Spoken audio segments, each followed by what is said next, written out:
Hey everyone, the name is Erik Thor, and today I want to talk about feeling and judging and the question of manipulation and rationalization and the process of rationalization. Really, how do we convince ourselves that we are good people and that we are doing the right thing? And I want to talk about this in regards to feeling and judging, and I want to say first and foremost, feeling and judging is not necessarily related to Carl Jung's extraverted feeling. When Carl Jung spoke of extraverted feeling, he never spoke of or called extraverted feeling types manipulative. No, he called them appropriate. He said that an extroverted and feeling type was a person that wanted to adjust themselves in a situation to meet the expectations of their parents and family and their community. And feeling and judging became something different with MBTI. With the emergence of MBTI, it was said that the feeling and judging type was a person that could control their image and how they appeared to other people. Suddenly, we got the idea that feeling and judging was about diplomacy and how to communicate and how to present something to somebody to make it seem better than what it was. And perhaps it's just because extroverted feeling was about this but Carl Jung didn't know, or perhaps the MBTI started talking about something different. I believe it's the latter. I believe the MBTI started to discover differences between so-called diplomats and so-called reporters, and I call feeling and judging types the diplomats, and I call feeling and perceiving types the reporters. So, image, presentation, diplomacy, how do you convey yourself? How do you communicate yourself? I don't think diplomacy is the same as manipulation. I should say this outright. I believe we should all be talking more about not just manipulation but rationalization. Because I think there are a lot of personality types that struggle with rationalizing bad behavior. I think a lot of types are good at making bad decisions seem perfectly rational. And this is also a form of manipulation or self-deluding. I believe that the feeling and judging types are known to be good at changing their image and how they appear. And they are good at transforming how we see somebody or something. We build bridges, we make a friend, we make some... if there's a person you dislike, we're good at making this person seem better than you thought they were initially. We'll say, yeah, but that person was just having a bad day. And suddenly that person changes from that person who was rude to you for no reason to that person who was rude to you because they had a bad day. And there's feeling and judging is constantly like pulling at the edges of how we see things. They're not actually taking away what you saw. What you saw was correct. Yeah, that person was rude to you. But the feeling and judging type is good at providing this kind of social context by showing you and building bridges between your perspective and their perspective. So what feeling and judging types do is, well, we take what you believe and then we relate it to what we believe. So you believe that God is real and that Christianity holds the truth. Well, maybe you could say that God is in one way the universe itself, and in that sense maybe we believe in kind of similar things. That's how feeling and judging types can talk to you. And I think often feeling and perceiving types can come in with this more personal belief of truth. Either God exists or he does not. And they'll ask you a question like, does God exist or not? And here, the question can either be, no, I don't believe God exists, I'm an atheist, and here we have conflict, we can't, and the person goes, oh, I can't date you because I only want to date a Christian. Or do you talk to a person who comes to you and they say, well, technically I believe in some kind of God, you know, like I believe that God is all around us, that God is this whole world, this whole universe. And suddenly we got to this. How do I interpret this statement? What do I think about this? So feeling and perceiving types are really good at decoding these things and seeing the nuances in what somebody says and finding out that and exploring like these nuances of truth. Feeling and perceiving types tend to think in these true or false statements, but about a million thoughts and about a million possibilities and ways of seeing things. So, feeling and judging, is it the function that allows us to manipulate another person?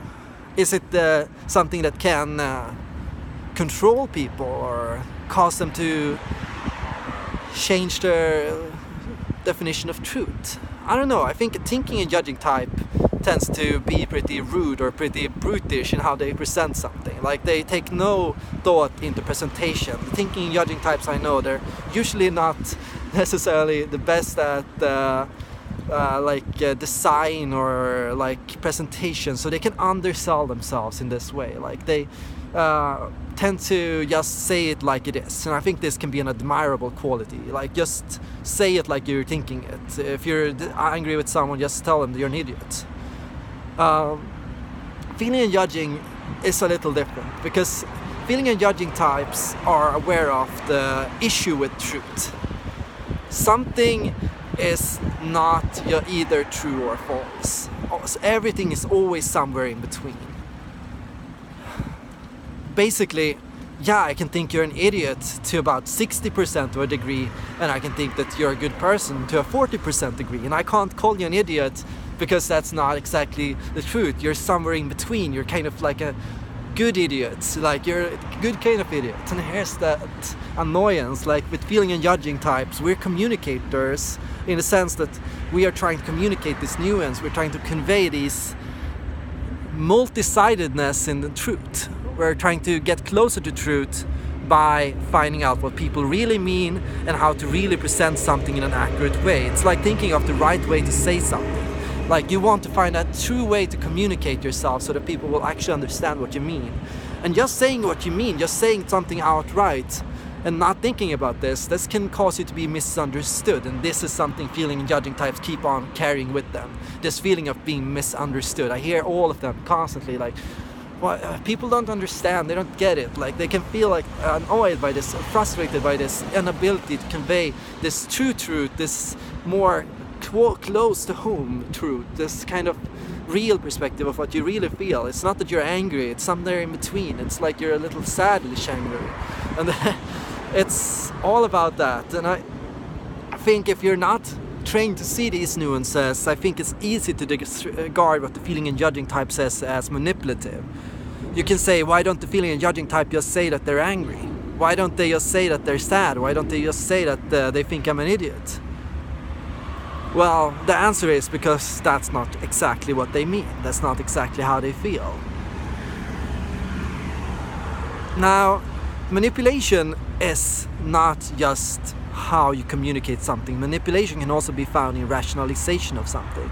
If you simply decide that, yeah, someone is an idiot, they're horrible people, they're not worth to be associated with, they should probably be hung or killed or thrown off a boat, well, that's one way of seeing the world, and it can get you to rationalize bad decisions.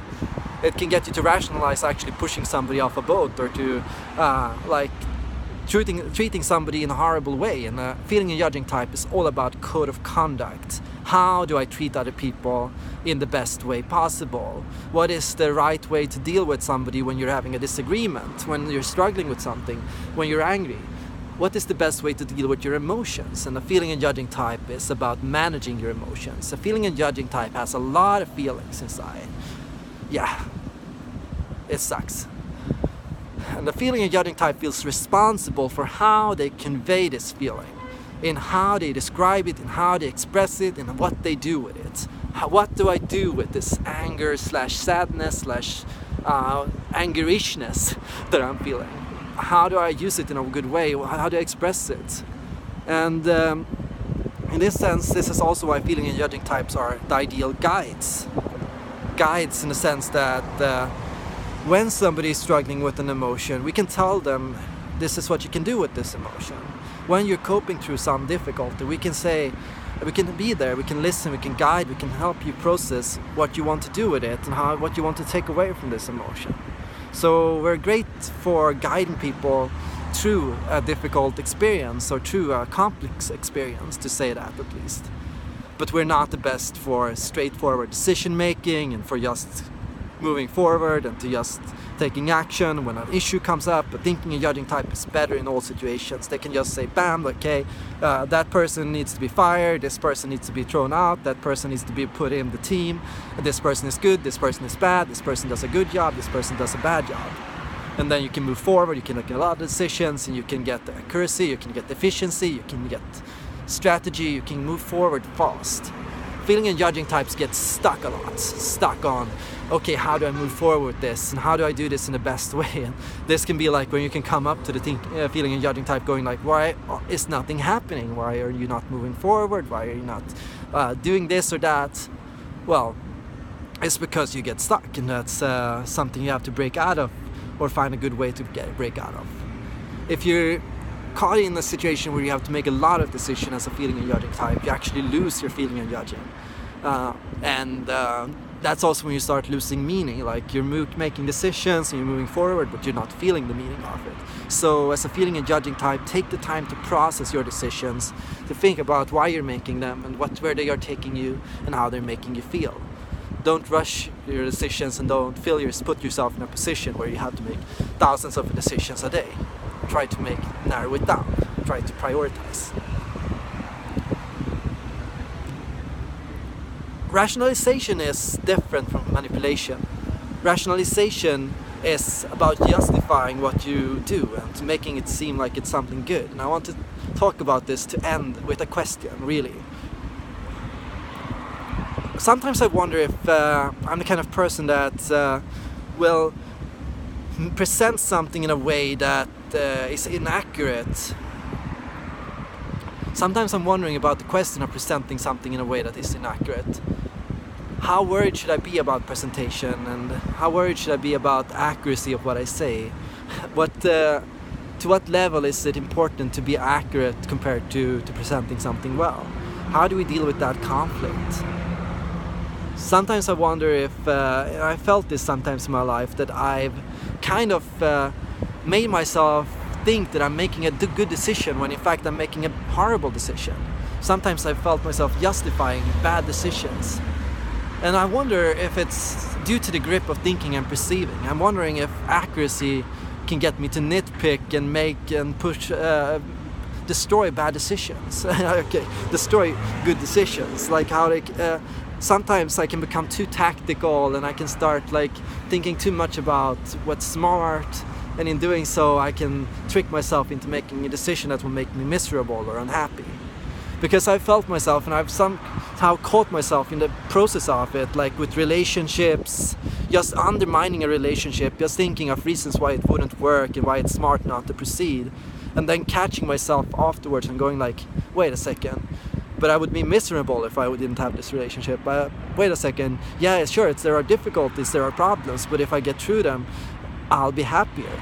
And I should work to get through them. I should try to get through them, because I know that will make me feel better.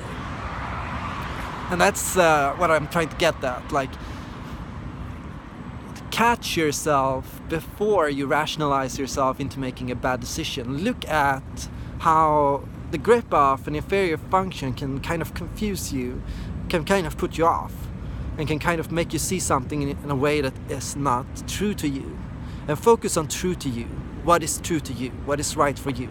Don't focus on necessarily what's objective. Don't focus on what's smart. Focus on what is true to you, in the sense that if you make a decision based on this algorithm, it will make you happier. That's my ending for today. Thank you all for watching, and I hope to see you guys in the next video.